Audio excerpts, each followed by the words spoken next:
Les mains dans la pop. Ok, Les mains dans la pop.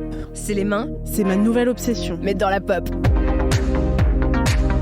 Bonjour, bienvenue dans Les mains dans la pop. Moi, c'est Audrey et à côté de moi, Kumbis. actu, tendance, décryptage de la pop culture, mais aussi gloire et déboire des célébrités qu'on aime et déteste en secret. Vous pouvez lâcher les réseaux sociaux, on scrolle pour vous. Alors cette semaine, dans Les mains dans la pop, un épisode presque 100% lobby LGBT.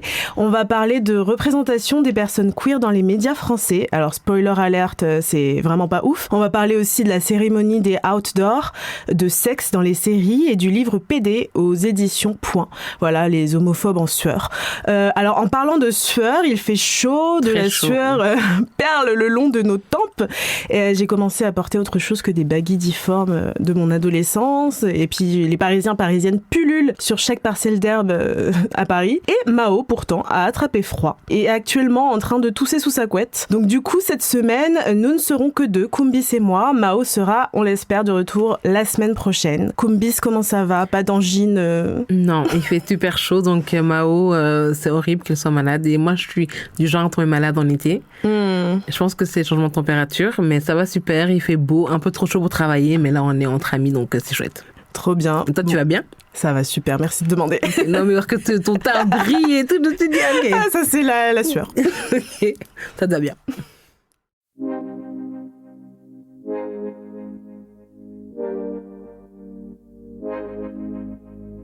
Oui, nous lose, telle est la question. Quel loser. C'est ma nouvelle Elle, je l'aime trop. icône. Le gagnant ou le perdant de la semaine. Roulement de tambour.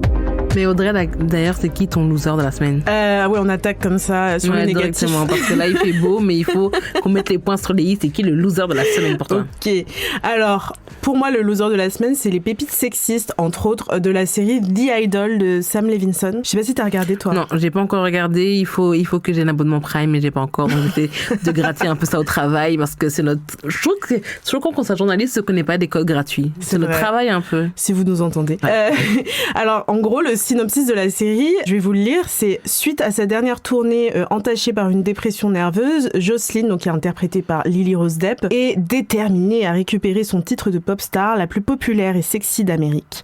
Tedros, donc qui est joué par The Weeknd, un propriétaire de boîte de nuit au passé trouble, ranime la flamme en elle. Cette nouvelle romance l'entraînera-t-elle au sommet de son art ou la fera-t-elle basculer dans les tréfonds de son âme? Voilà, ça promet. Alors, je vous en parlais dans l'épisode 7 des mains dans la pop, tu n'étais pas encore là, Kumbis, donc je vais faire un petit résumé. C'était avant la sortie et le tournage de la série avait été retardé par beaucoup de choses et il y avait eu pas mal de réécriture et ça avait donc été retardé par notamment la prise de fonction en fait de Sam Levinson qui est aussi créateur de Euphoria. Exactement, de Euphoria. Il y avait eu pas mal de polémiques avant même que ça sorte. Il y avait par exemple le magazine Vulture qui avait révélé qu'en fait Sam Levinson et The Weeknd avaient transformé la série The Idol en ce que les membres de la production décrivaient comme vraiment une torture pornographique avec voilà des fantasmes de viol d'hommes toxiques. C'est vraiment, je cite l'article. Et il y avait d'autres sources, donc notamment des personnes qui avaient travaillé sur le tournage qui avaient affirmé que le script de la série de Sam Levinson, il y avait vraiment des scènes très dérangeantes, que l'environnement de travail aussi était très toxique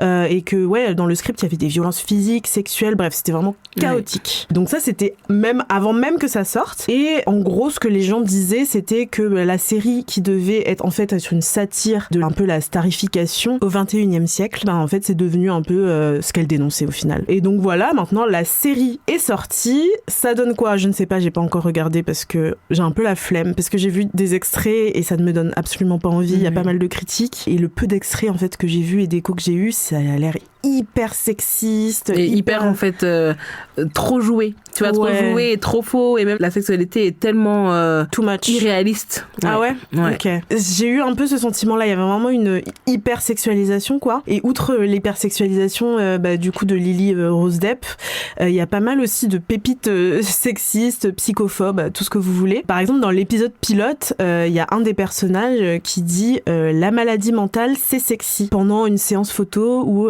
tu as t'as le personnage de Lily Rose Depp qui porte encore un bracelet d'hôpital au poignet. Donc voilà. J'ai aussi vu des extraits où il y a un autre personnage qui dit à Lily Rose Depp, en parlant de quelqu'un d'autre, je l'aime pas trop, il a une vibe de violeur. Et ensuite, t'as le personnage de Lily Rose Depp qui répond, moi j'aime bien ça chez lui justement. Wow. Hyper problématique.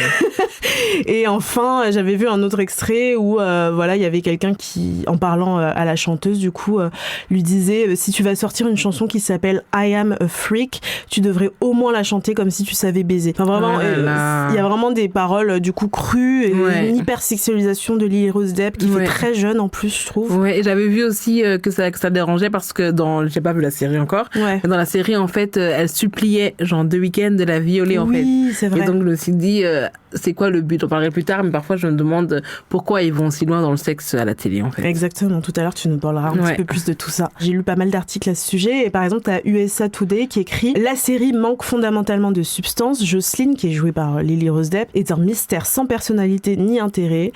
Tout ce qu'on sait d'elle, c'est qu'elle aime le sexe et qu'elle aimerait être meilleure danseuse, et tous les autres personnages qu'on voit ont vraiment la personnalité de figurines en carton. Donc voilà, en gros j'ai l'impression que c'est une série qui veut être un peu subversive mais qui va trop loin et ça devient caricatural. On dirait vraiment une mauvaise parodie. Du coup, voilà. C'est mon loser de la semaine. Et toi, peut-être que tu veux contrebalancer avec un truc positif? Moi, j'ai des winners. Je sais pas si tu as vu l'histoire des 4 enfants qui ont été retrouvés après 40 jours d'errance dans la jungle colombienne. J'ai pas lu. Donc, moi, j'ai vu passer sur Twitter et je me suis dit, purée, c'était vraiment un miracle.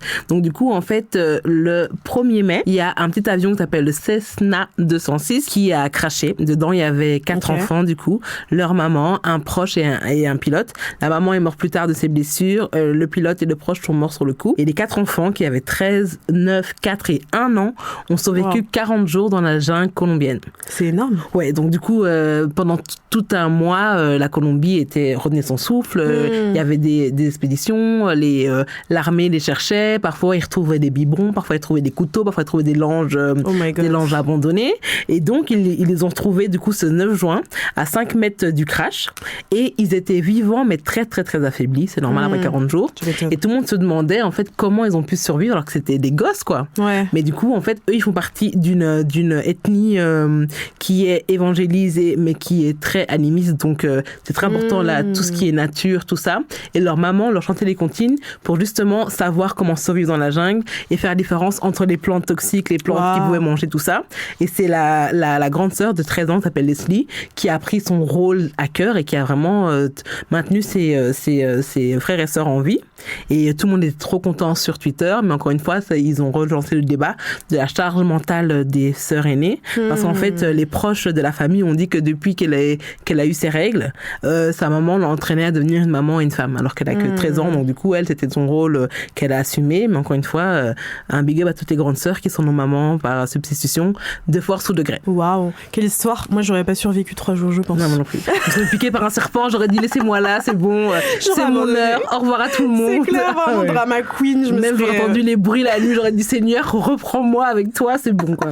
Je me serais roulée en boule dans un coin, je pense. Non. Ok. Et toi, t'as un winner cette semaine ou Oui, un winner LGBT encore.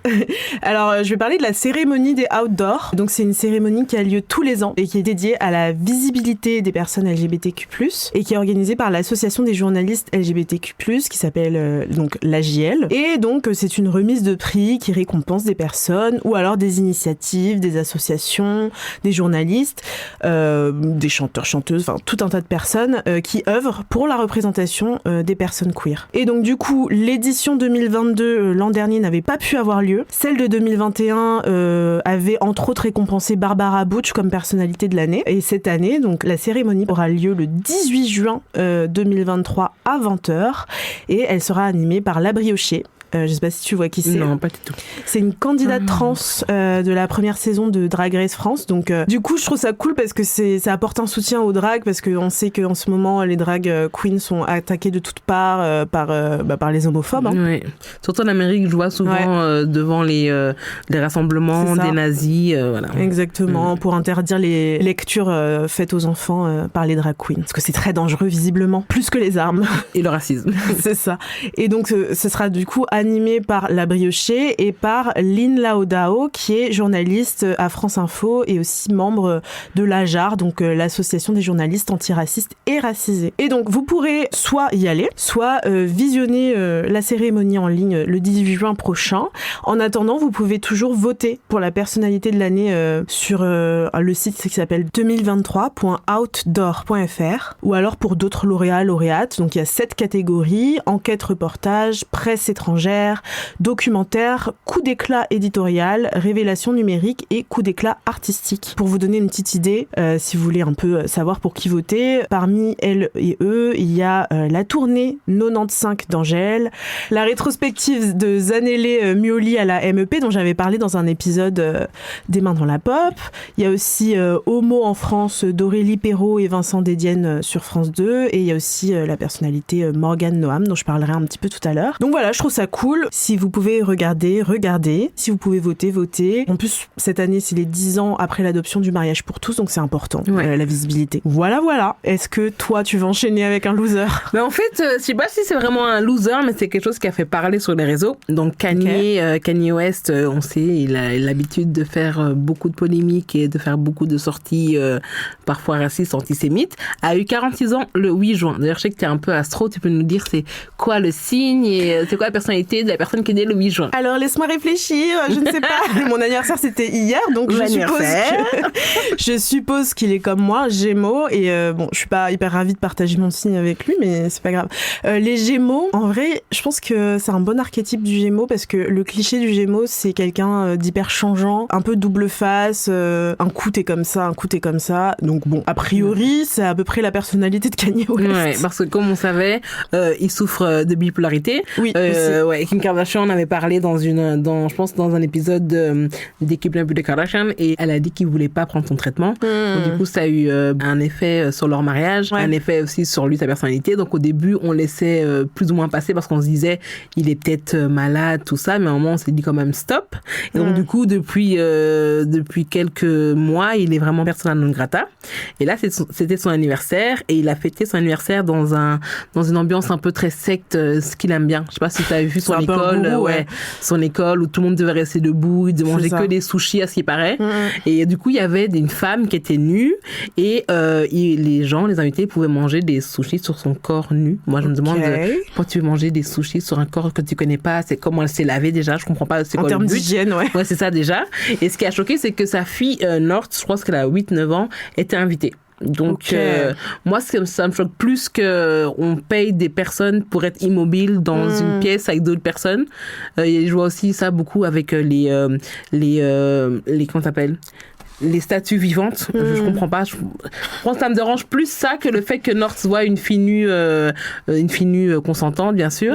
Mais je comprends pas c'est quoi le délire. Et je sais pas si toi ça t'a choqué, si ça t'a interpellé. Moi, je me suis juste dit, les riches sont bizarres. Ils ont des trucs bizarres. Ils ont trop d'argent. Donnez-nous, tu vois. Ils s'ennuient. C'est ça, ils s'ennuient. Bah ouais, enfin, de toute façon, au-delà de son signe astrologique, je pense que Kanye West a des soucis de santé mentale, et du coup, il y a des trucs que je comprends pas forcément qu'il peut faire. Mais ouais, c'est du grand Kanye West, quoi. C'est pas mon délire, tu vois, de manger des sushis sur le corps nu de quelqu'un, mais ça m'étonne pas du tout de lui, quoi. Enfin, c'est ça, même sur une table, déjà, ça me ferait peur, alors sur un corps nu, désolé, non. Surtout sur le punani et tout, désolé, même si... Mais par contre, il a une obsession avec les sushis, il se passe quoi? Je comprends pas. Peut-être c'est le côté raw, cru, tu vois, à la source, et comme lui, il aime bien les gens très, très, très nature, peut-être que c'est ça. Ah ouais, franchement, faut pas chercher à comprendre trop fort. Le sujet de la semaine. On va parler de quoi cette semaine? Vous avez des idées? Ultra cringe. On peut dire que c'est vraiment nul ou pas? Elle a osé. On est en juin, ça ne vous aura pas échappé, et c'est le mois de mon anniversaire, mais c'est aussi le mois des fiertés LGBT. Coïncidence, je ne crois pas. L'occasion de vous rappeler qu'il faut nous donner un peu plus la parole, un peu plus voix au chapitre, 365 jours par an et pas seulement 31 jours de l'année pour booster les ventes de goodies arc-en-ciel ou encore avoir l'air un peu plus inclusif par intermittence. Et donc, il y a quelques jours, la Commission américaine des droits humains déclarait l'état d'urgence pour les personnes LGBTQ+. Quoi de mieux pour célébrer le mois des fiertés? Oui, parce que je sais pas si t'as vu, Kumbis, mais aux États-Unis, il y a pas mal de lois anti-LGBT, anti-trans qui sont passées. Qui passent d'état en état, et je vois c'est vraiment liberticide de ouf. Et voilà, et donc du coup la commission a lancé l'alerte et a donné pas mal de ressources pour celles et ceux qui souhaiteraient par exemple déménager d'État pour être en sécurité. C'est vraiment dingue. Ouais. C'est-à-dire que tu as quitté ton pays pour vivre ta vie en fait et ta liberté. Les États-Unis en plus, enfin du coup pays qui vraiment se targue d'être hyper pro-liberté et tout. Enfin là limite donc en gros la commission donne vraiment des tips pour limite quitter le pays, quitter les États qui sont les plus LGBT-phobes. Donc voilà. Petit bémol, en tout cas c'est aussi l'occasion de parler de représentation parce que voilà les personnes LGBT sont de plus en plus visibles, oui, mais elles ne sont pas mieux visibles. Donc on va parler un petit peu de tout ça, on va parler de pinkwashing, on va parler des stéréotypes qui sont véhiculés par la télé française, notamment sur les questions queer, et on va mettre Karine Le Marchand et ses reportages transphobes dans une sauce, parce qu'elle le mérite. Avec son gay radar, là. C'est ça, exactement. Bon, j'ai quelques chiffres pour toi, Kumbis. Il y a La Dépêche qui a donné des chiffres selon le GLAAD, c'est une association qui lutte contre les discriminations envers les personnes LGBTQ+. Aux États-Unis, en 2022, il y avait presque 12% des personnages dans les séries qui étaient issus des communautés LGBT. Et donc, sur 775 personnages réguliers, il y avait 92 qui avaient des rôles LGBT. Donc, c'est à peu près 3% de plus qu'en 2020-2021. Donc, c'est plutôt cool. Je sais pas, en ce moment, j'entends beaucoup parler de la série Heartstopper. Je sais pas si tu l'as regardée, toi. C'est une série où il y a pas mal de représentation queer, du coup. Et j'en parlais la semaine dernière, Ultimatum, Queer Love. Ça fait du bien de se voir à la télé et la représentation est très importante. C'est, je le rappelle, une télé-réalité et cette édition-là est réservée aux personnes queer, notamment lesbiennes. Et on le sait, il y a pas mal de reportages aussi qui sortent, notamment sur les personnes trans, avec beaucoup de choses problématiques, on va en parler tout à l'heure. Donc, il y a de plus en plus de représentation, c'est cool, parce que moi, quand j'étais plus jeune, il y avait vraiment aucune représentation. La seule que j'avais, c'était le groupe Tattoo, qui s'est avéré en fait être des homophobes. Mais je viens de dire ça, mais je suis choquée en fait. Parce que même nous, on regardait le clip en cachette parce que c'était un clip où elles s'embrassaient. Ouais. Et c'était pas genre normal pour l'entourage. Mais du coup, comment t'as su que t'étais homophobe en fait? C'était juste du marketing? Oui, c'était du marketing carrément. Mais ça jouait, c'était vachement sexualisation des personnes lesbiennes. Elles étaient en petite tenue d'écolière. Le fantasme des hétéros en fait. Et bon, alors moi à l'époque quand même, j'ai saigné le clip. Hein. Mais ouais, après coup, on s'est rendu compte que, en tout cas, une d'elles était hyper homophobe. Donc c'est pas la meilleure des représentations, tu vois. Et en plus, il y avait pas de représentation de lesbiennes noires ou alors de personnes bi ou non binaires noires. Donc c'était pas non plus ouf. Donc il y en a de plus en plus, ce qui est bien. Ça donne davantage la parole aux personnes LGBTQIA+. Elles sont davantage représentées à l'écran, dans plein de médias. Mais c'est à double tranchant. On va le voir tout à l'heure. Voilà. Mais d'ailleurs, je te coupe parce que quand tu parles de représentation, ça me fait penser à une profession qui est un peu nouvelle, qui arrive en 2020 en France. Ça s'appelle la gender editor. Donc en fait, ce sont des personnes qui sont responsables des questions de genre dans les médias écrits. Donc elles s'occupent du traitement de la représentation des genres et dans les contenus et veillent à ce qu'il n'y ait pas de stéréotypes, que ce soit dans l'écriture ou dans l'angle choisi. Et pourquoi c'est important? Parce qu'en fait, on se rend pas compte, mais la neutralité n'existe pas dans le journalisme. Ça veut dire que quand on écrit, il y a d'office un peu nos jugements qui transparaissent et du coup des biais qu'on a intériorisés et que parfois ils sont même inconscients. Ça peut être par exemple comme parler du physique d'une femme experte interrogée pour un sujet qui n'a rien à voir avec son physique, ou alors de justement donner la parole que à des experts masculins quand c'est des sujets jugés comme plus intellectuels, comme scientifiques, tout ça, et reléguer les expertes femmes à des sujets plus féminins ou alors de juger plus doux. Et du coup, ces personnes-là, les gender editors, travaillent sur des constructions des médias et des journalistes. C'est pas pour chercher la petite bête et dire oui 50-50 partout, mais c'est juste pour être plus représentatif de la réalité en fait. Ouais, c'est trop cool ça. Et je crois que ça existe aussi, je crois, dans les séries, les films. Oui, regarde aussi, c'est vraiment important. Parce que j'ai l'impression que même maintenant, même s'ils font le travail, souvent j'ai l'impression que le personnage LGBT, il est souvent surjoué. Tu vois, c'était un peu comme l'ex avant la copine noire qui était là, qui toi c'était vraiment la meuf qui faisait tout, tu vois. Elle était pas contente de ci, pas contente de ça, donc en fait ils avaient mis toutes les minorités dans elle et tu vois. Et c'est bien d'avoir quelqu'un pour dire ok d'accord, on est représenté, mais comment est-ce que c'est pas trop un cliché, tu vois. Et souvent je suis contente que même moi j'aime bien les films où les minorités sont là, mais sans être minorité. Tu vois ce que je veux dire? En fait, on parle de leur histoire. On parle pas du fait, ah oui, c'est Audrey, tu vois, elle est cuir et elle est noire, tu vois. Non, juste c'est Audrey et c'est sa vie. Et oui, à côté, elle est cuir et noire, tu vois. Donc, ouais, je vois. C'est hyper important, surtout quand tu te construis et si t'es pas encore out. Moi, ça m'aurait beaucoup aidé. Et donc, c'est très important.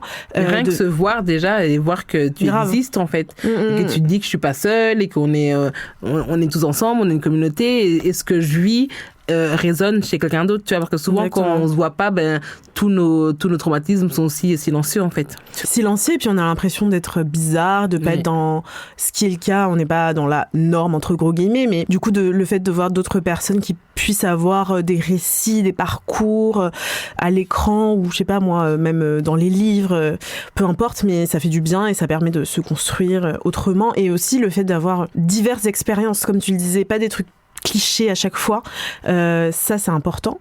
Et malheureusement, c'est pas toujours le cas. Il y a certains médias qui peuvent véhiculer des stéréotypes, des clichés hyper négatifs sur les personnes LGBTQIA+, ou alors carrément avoir une approche hyper sensationnaliste quand il s'agit de traiter des sujets qui sont liés à l'orientation sexuelle, à l'identité de genre, à toutes ces questions-là. Et donc on va un petit peu en parler. Et ces représentations négatives-là, quel est leur impact, quoi, parce que ça peut contribuer carrément à renforcer des préjugés et à alimenter une homophobie et une transphobie ambiante. C'est pas juste des trucs à l'écran, quoi. Ça a vraiment un impact. Ça a un impact sur la vie de tous les jours, du coup, carrément. Sur la vie des personnes concernées, quoi. Et j'ai regardé un petit peu, j'ai fouillé, et au Canada, il y a un ouvrage collectif qui a été dirigé par Joël Rouleau, qui est paru en 2022, qui s'appelle Télévision queer aux éditions du Remue-Ménage. Et donc, il y a 10 spécialistes qui parlent des avancées et des limites des médias en termes de visibilité et de représentation des personnes queer. Et dans le média Le Devoir, du coup,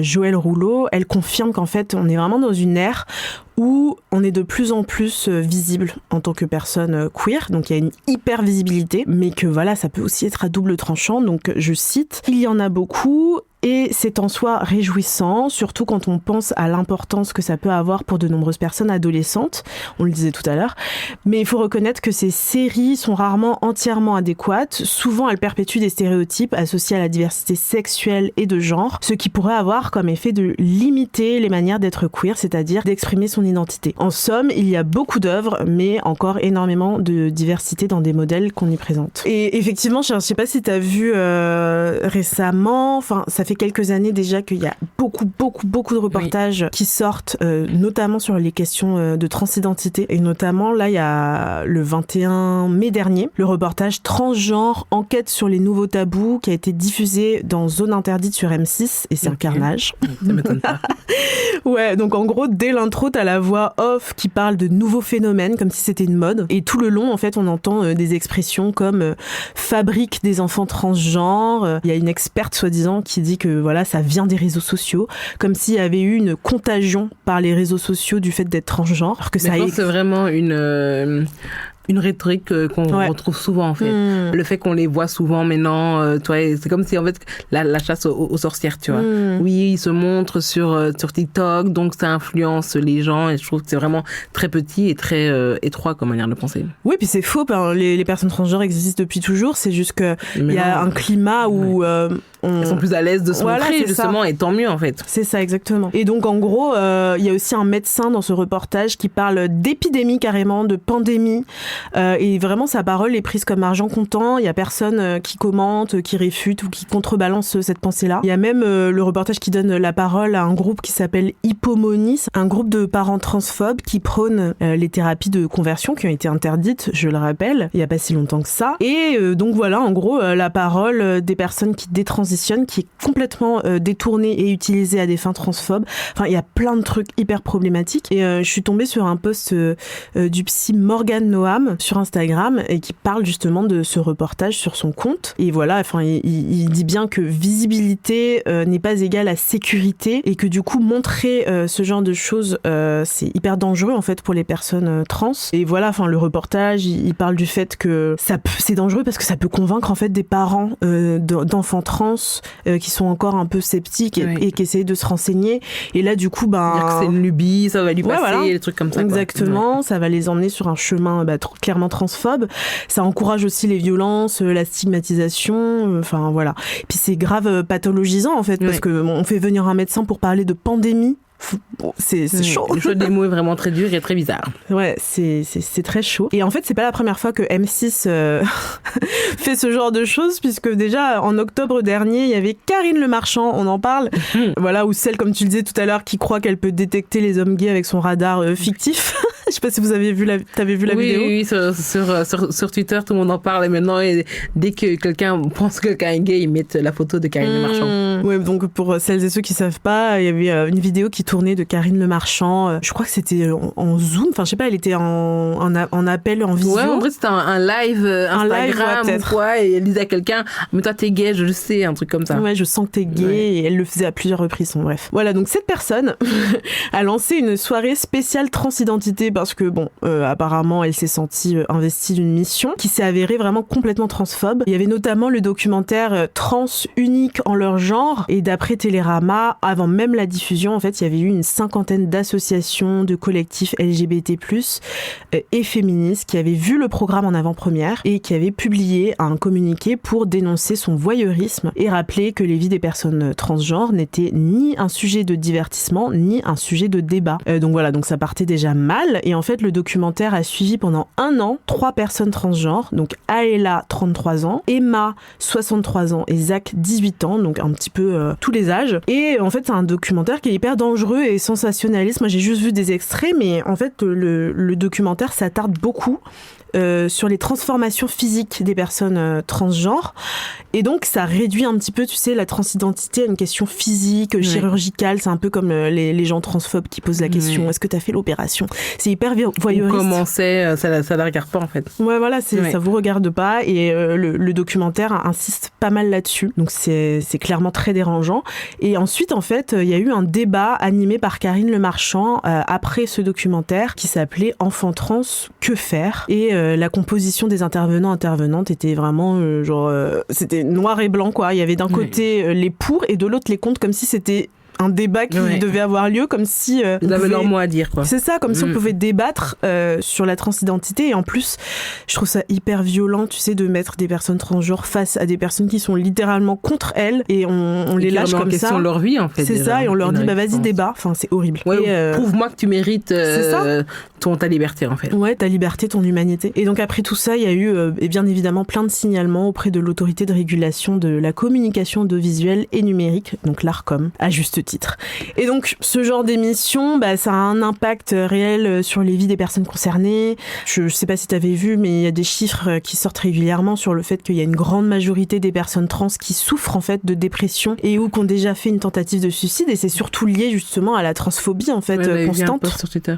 Exactement, donc ce genre de documentaire, ça n'aide évidemment pas, au contraire. Et c'est aussi, je trouve, hyper inquiétant au regard de, on le disait tout à l'heure, de l'actualité mondiale, parce qu'il y a les droits des personnes trans qui reculent, notamment aux États-Unis. Donc, clairement, ça donne de l'eau au moulin en fait de la transphobie, donc c'est pas ok. Et en parlant du coup de médias et de traitement médiatique, tu sais, il y a pas longtemps, il y avait la variole du singe, et à la télé et même dans la presse, il y avait pas mal de commentateurs de droite surtout, qui se moquaient ouvertement des victimes de variole du singe, parce que la grande majorité c'était des hommes ayant des rapports sexuels avec des hommes, et il y avait plein de déchaînements homophobes sur les réseaux sociaux. Je sais pas si t'avais vu passer des trucs. J'ai vu passer, après ils ont encore lié ça au sida, tout ça, et comme quoi en fait les hommes gays étaient des hommes, je sais pas si on peut parler d'impudicité, tu vois, c'est clairement ce qu'ils disaient en fait. Et c'est encore le cliché de la supersexualisation de l'homme qui aime un autre homme en fait. C'est ça, exactement. Et les médias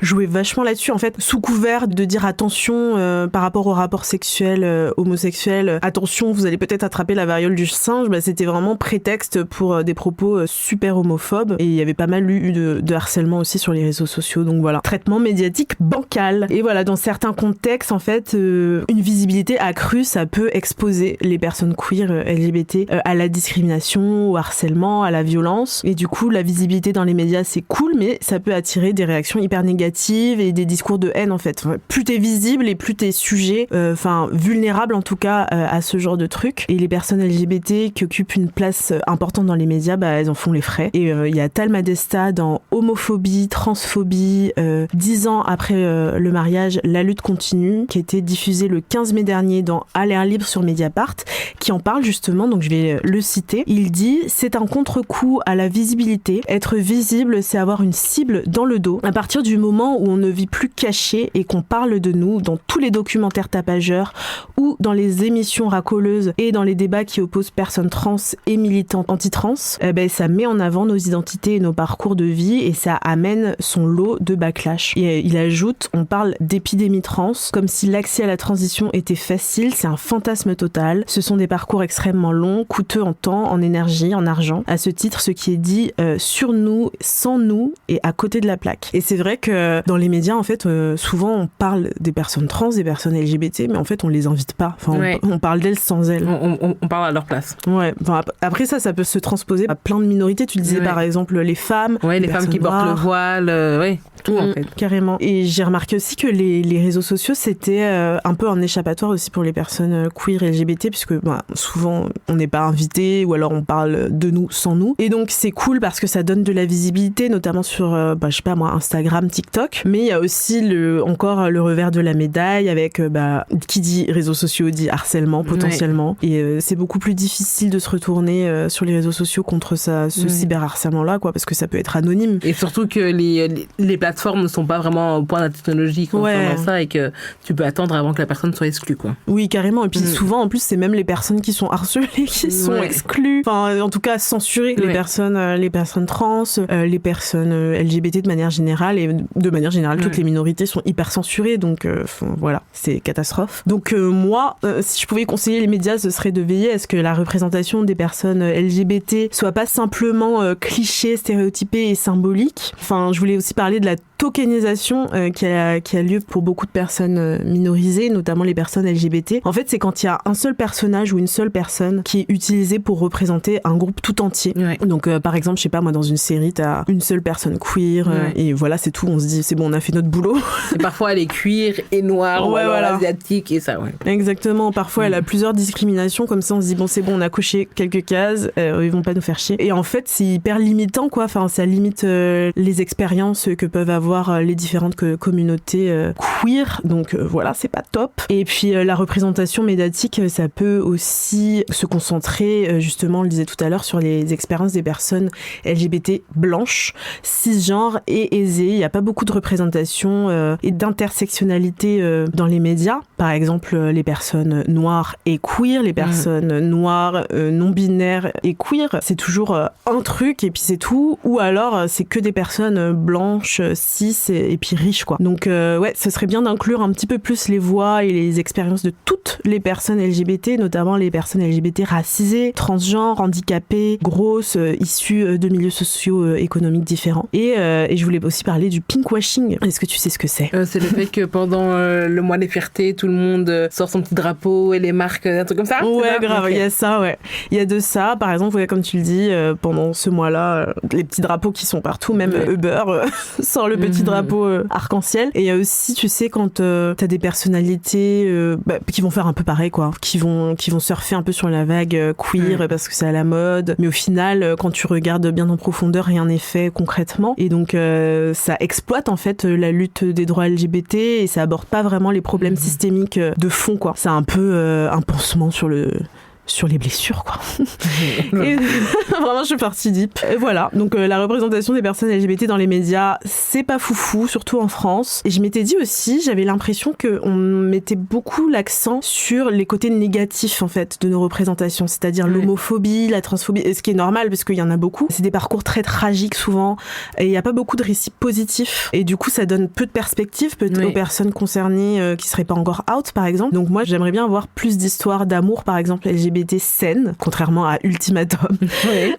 Des personnes queer avec des parcours réalistes, nuancés, enfin des représentations plus respectueuses et qui mettent pas en insécurité les personnes LGBT, quoi. Et pour finir, j'aimerais bien vous donner peut-être des exemples de meilleures ressources, de meilleures représentations que les reportages de Karine Marchand. Je sais pas si tu connais Counterpoint sur YouTube. C'est une personne transgenre du coup qui fait des espèces de pastilles avec un thème, par exemple.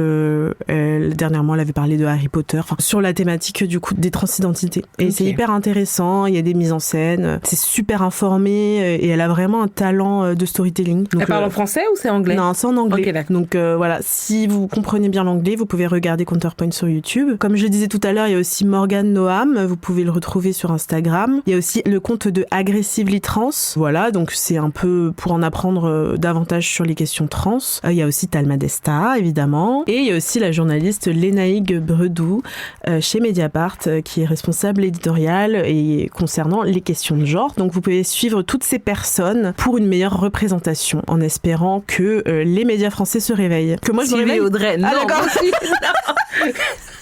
Elle est réveillée, mais suivez-la. Ok. L'amour, l'amour, l'amour, le love. J'ai auto-orgasmé. Ok, d'accord. Alors, aujourd'hui, bien sûr, on parle d'amour et de love et on parle de sexe dans les séries. Donc, c'est des sujets qu'on aime bien et on dirait qu'ils sont de plus en plus liés. Et on se demande, y a-t-il trop de sexe à la télé et dans les séries, que ce soit dans Game of Thrones avec leurs scènes sexuelles super explicites, dans True Blood, Euphoria, Big Little Lies et The Idol, comme tu disais, qui a fait polémique justement parce que dans les scènes sexuelles sont très violentes et le consentement est limite jamais présent. Donc, on se pose la question, je te la pose, est-ce que tu trouves qu'il y a trop de sexe à la télé? Trop de sexe. En fait, c'est pas le fait qu'il y ait du sexe à la télé qui me dérange, c'est le fait que ce soit du sexe sous un male gaze, quoi. C'est du sexe, comme tu disais, où par exemple, par l'homme, quoi. Ouais, voilà, ouais. Avec le regard d'un homme hétéro et qui veut réaliser tous ses fantasmes.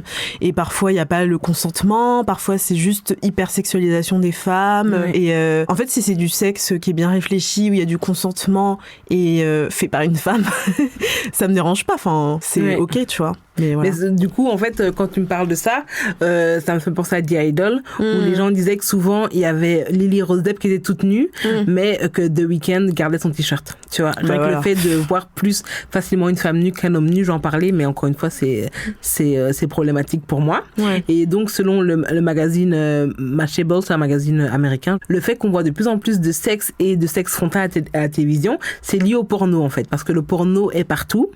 Et du coup, en fait, il influence nos manières de voir l'entertainment. Donc, il est omniprésent, que ce soit sur Twitter, que ce soit sur Instagram, il y a toujours des vidéos à connotation sexuelle qui sont partout. Et ça fait cliquer et ça fait vendre. Et ça, la télévision le sait bien. Et comme toutes les séries à la mode maintenant sont diffusées sur des canaux qui ont leurs propres règles en matière de nudité, ils ont le droit d'avoir plus de sexe. Parce qu'avant, il y avait vraiment, surtout en Amérique, c'était hyper carré, on pouvait pas montrer un téton, tout ça. Mais comme maintenant, ils ont leur propre site de streaming, leur propre site de diffusion, ils peuvent faire tout ce qu'ils veulent, donc ils sont plus libres. Et on note aussi, comme je disais, que c'est souvent en fait les filles qu'on voit nues, mais c'était rarement les pénis et les hommes. Ouais. Et maintenant, du coup, c'est aussi grâce ou à cause du porno qu'on voit de plus en plus de testicules entre deux scènes familiales et que ça choque personne. Parce que maintenant, je sais pas si tu vois partout, même, je sais pas si t'as vu la série White Lotus. J'ai pas encore regardé. C'est trop bien, mais moi je regardais à cause de Twitter parce que on voyait le pénis d'un homme qui était assez bien mignon et tout le monde en parlait. Je me suis dit allez, je vais aller voir, tu vois. La coquine. Ça, alors qu'il y a des trucs avant, on aurait dit attends, je rêve, on voit ses poils là, tu vois, mais non, voilà. Donc du coup, ils disent que c'est en fait le porno qui a un peu changé notre vision de voir le sexe. Et du coup, en fait, on le mélange dans la vie de quotidienne, mais le problème, c'est que souvent, comme dans le porno, c'est que les scènes sont très irréalistes en fait, très irréalistes et parfois sont très violentes. Parce que dans le porno, il y a vraiment le côté l'homme qui domine la femme et la femme qui supplie un peu d'être dominée et qui aime ça. Le porno mainstream. Ouais, exactement. Mainstream en tout cas, tu vois. Et donc les gens se demandent est-ce que c'est vraiment nécessaire d'avoir autant de sexe et autant de scènes de sexe qui sont parfois non consentantes ou des scènes de viol comme dans Game of Thrones. Il y avait des scènes, je sais pas si t'as vu Game of Thrones, oui. mais il y avait les scènes de viol de Sansa Stark par Ramsay Bolton. On se demandait pourquoi c'est aussi long et pourquoi c'est souvent la femme qui est dans des situations de non-consentement et c'est rarement l'homme, tu vois. Puis en plus, on n'est pas obligé de montrer la scène on peut de juste viol. juste le début et après on sait qu'elle voulait pas, tu vois. Et donc on se dit pourquoi c'est toujours encore une fois les femmes qui sont dans cette position là, mais comme tu as dit, quoi, c'est le male gaze et c'est souvent écrit par des hommes et voilà, c'est un peu leur fantasme qu'ils veulent réaliser sur l'écran. Et du coup le magazine The Decider a posé la question à une sexologue en demandant est-ce qu'il y a trop de sexe à la télé. Pour elle, en fait, comme tu as dit, le sexe doit avoir une utilité de scénario, en fait. Si le sexe est là pour être là, ça peut justement du coup dénaturer le sexe et en faire juste un truc mécanique, tu vois. Et souvent, moi j'ai l'impression, je sais pas si t'es d'accord avec moi, souvent le sexe est là pour être là, tu vois. Ouais, et puis même quand tu parlais de nudité tout à l'heure, parfois t'as des personnages dans des séries et ils sont pas obligés d'être nus. Et je crois qu'en parlant de Game of Thrones, je crois qu'il y a, je sais pas comment s'appelle l'actrice, mais celle qui jouait Daenerys. Elle avait demandé en fait à ne plus apparaître nue si c'était pas nécessaire. Et il y a plein d'autres actrices dans plein d'autres séries et films qui ont fait pareil parce que parfois on les met juste nus, mais ça sert absolument rien à la scène, quoi. Parfois elle se levait, on lui arrachait son truc, on voyait ses seins, alors qu'on voit beaucoup moins les hommes nus, tu vois. Et donc, en plus du fait que ce soit pas du tout équitable envers les femmes et les hommes, le fait de voir autant de scènes violentes, autant de scènes où il n'y a pas de consentement, où il y a une hypersexualisation, on se demande quel impact ça peut avoir sur les jeunes et leur perception du sexe et de l'amour du coup, parce que comme on a vu, les jeunes qui regardent du porno ont une fausse image de ce que doit être un rapport, de qu'est-ce que doit être genre un moment intime entre les partenaires, tu vois. C'est plus dans la performance que dans la réalité. Et du coup, ce qui ressort aussi, c'est que en plus du fait que ça a un mauvais impact chez les jeunes, j'ai vu sur les réseaux que de plus en plus de gens se demandent est-ce qu'il n'y a pas un problème dans toutes les séries qui mettent en scène justement des adolescents sexuellement actifs écrits par des adultes. Je sais pas si t'as vu comme dans Sex Education, comme dans Euphoria, tu vois, qui est fait aussi par Sam Levinson. Et on se dit est-ce que c'est pas un peu malsain? Moi je trouve ça malsain en fait, de créer des relations sexuelle entre adolescents quand t'es un adulte. Genre souvent l'homme est beaucoup plus âgé que la femme, tu vois, c'est des trucs genre qui me dérangent moi. Et du coup les gens se demandent est-ce qu'il faudrait pas mettre un holà. Et quand t'as parlé de The Idol, c'est ce qui ressort aussi, tu vois. C'est le fait que le sexe est là pour le sexe et que Lily Rose Depp n'est pas mis à son avantage, mais elle est là pour assouvir des désirs, que ce soit celui du réalisateur, que ce soit celui de The Weeknd. Et moi je pense qu'on pourrait se passer d'un peu moins de sexe, un peu plus d'histoire. Mais surtout que parfois là, comme dans The Idol, le truc c'est ils dénoncent en fait un peu soi-disant la sexualisation des stars et tout ça, mais en fait ils reproduisent tellement le truc et c'est tellement poussé à l'extrême et c'est tellement, j'ai l'impression qu'ils se sont perdus et que ils font ce qu'ils dénoncent et c'est beaucoup le cas sous couvert de dénoncer un peu la sexualisation de la femme faite par les hommes. Souvent en fait c'est toujours un réalisateur, un scénariste homme qui sexualise les femmes pour dénoncer ça. C'est ça, et qui a même sa propre image de la liberté sexuelle de la femme, tu vois. Du coup, ça aurait pu être mon loser de la semaine, Sam Levinson. Je pense qu'il a vraiment un problème avec le sexe et les femmes.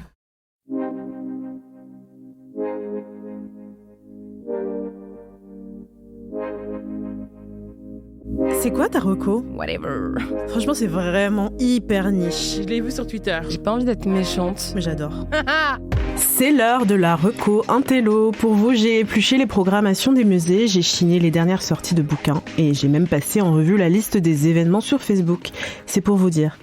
Tout ça pour vous pondre une reco culturelle que même votre pote le plus artsy ne connaît pas. Alors cette semaine, je vais vous parler d'un livre. C'est l'ouvrage collectif PD avec Florent Manelli, Camille Desombres, Julien Ribeiro, Ruben Tailloupo, Anthony Vincent, Nanténé Traoré, Adrien Nasselli et Jacques Boilem aux éditions Point. Et c'est un livre qui est paru début juin et qui parle d'homosexualité masculine. Je vais vous lire un petit peu le résumé avant de donner mon avis. Dans une société qui peine à lutter contre l'homophobie ambiante, la communauté gay est éreintée par ces luttes, stigmatisée, insultée et tuée. Elle est pourtant pourtant bien plus riche et complexe que les multiples préjugés à son encontre laissent penser. Avec la volonté d'amorcer une prise de conscience, ce collectif de 8 militants, journalistes, écrivains et artistes explore les homosexualités masculines contemporaines en France. Ensemble, ils imaginent une nouvelle solidarité au sein des luttes gays. Donc en gros, avec ce titre évocateur, le but c'est de retourner le stigmate et de se réapproprier justement ce mot PD et le repolitiser, voire le revendiquer, un peu comme par exemple les personnes noires ont pu le faire avec le N-word. Et donc voilà, le but c'est de vraiment limite porter ce mot en étendard des luttes homosexuelles, et aussi de revendiquer les particularités de son identité et de sa sexualité quand on est une personne homosexuelle. Et donc dans l'avant-propos, il y a les 8 auteurs qui en parlent très bien et qui disent: à travers nos voix, en nous nommant PD, nous transformons sa charge pour en faire un outil politique, historique et militant qui façonne notre rapport au monde, et nous nous réapproprions ce stigmate et l'arborons fièrement afin d'en diminuer la violence et rendre sa portée inefficace. Et c'est vrai qu'en fait c'est le cas pour plein de mots, hein. Enfin, j'ai parlé du N-word, il y a aussi le mot pute. Ouais, exactement. En fait, quand tu te réappropries des insultes comme ça perd complètement son efficacité et ça comme perd bad sa bitch. Violence. Ouais. Les bad bitch, c'est les femmes afro-américaines qui ont voulu justement jouer de leur des clichés, et comme Bossy aussi, tu vois. Bossy, c'est la meuf un peu genre toi, un peu coincée, un peu sévère, mais non, Bossy c'est devenu un mot badass, tu vois. Ça devient vraiment un truc positif en fait. Et je trouve ça hyper cool. Et le mot queer aussi d'ailleurs. Ah, ça je savais pas. Ouais, le mot queer qui voulait dire bizarre et qui était vraiment un mot stigmatisant, et maintenant c'est devenu la manière dont on se décrit si on s'identifie à cette identité, et c'est devenu un truc positif quoi. Donc voilà, c'est un livre où chacun des auteurs donne son point de vue situé, et pour montrer un petit peu la pluralité des expériences des personnes homosexuelles gays. Et donc voilà, je trouve ça cool parce que les médias ont tendance, on le disait tout à l'heure, à caricaturer les vécus, surtout les vécus des personnes gays, des hommes gays. C'est souvent hyper caricatural, hyper cliché. Par exemple, t'as le cliché de la folle, en tout cas de l'homme hyper efféminé, fan de mode. Voilà, c'est vraiment souvent comme ça que les hommes gays sont représentés. Et donc, ce livre-là parle des homosexualités, pas juste d'une homosexualité. Et il y a notamment Anthony Vincent, qu'on connaît. Notre ami, qu'on aime beaucoup. Voilà. Qui parle dedans de son point de vue, en tout cas, d'homme noir gay. Et donc, avec à l'intersection de plusieurs oppressions qu'il traverse.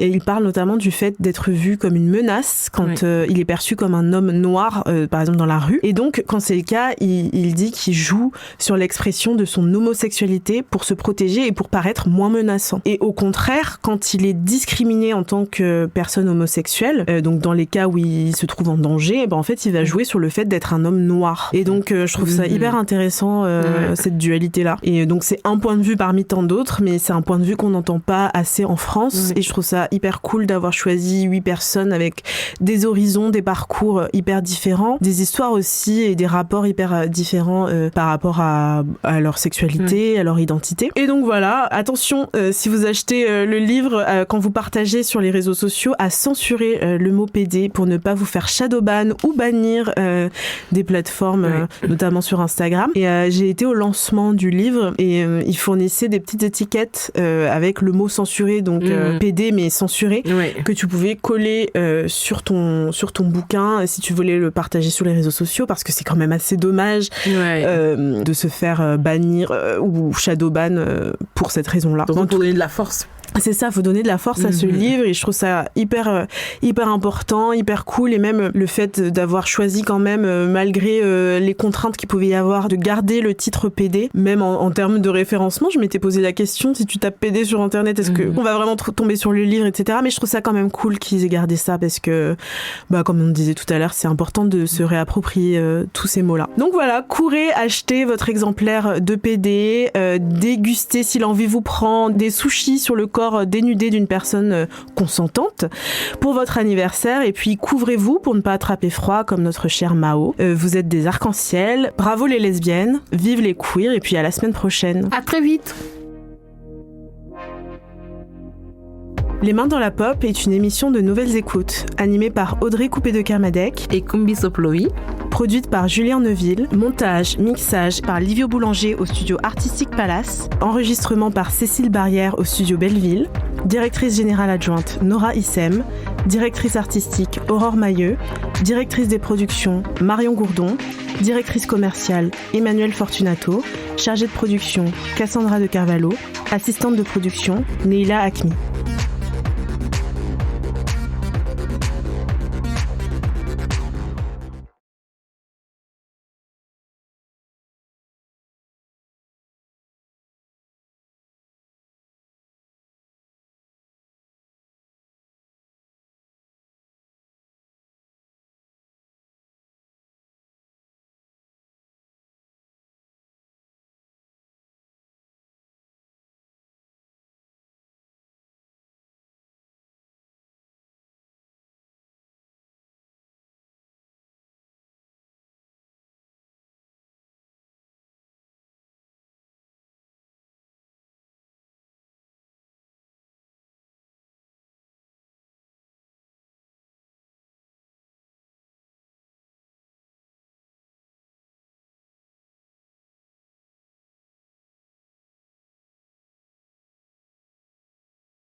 Salut, c'est Cassandra du studio Nouvelles Écoutes. Vous êtes fan d'histoires fascinantes et inquiétantes?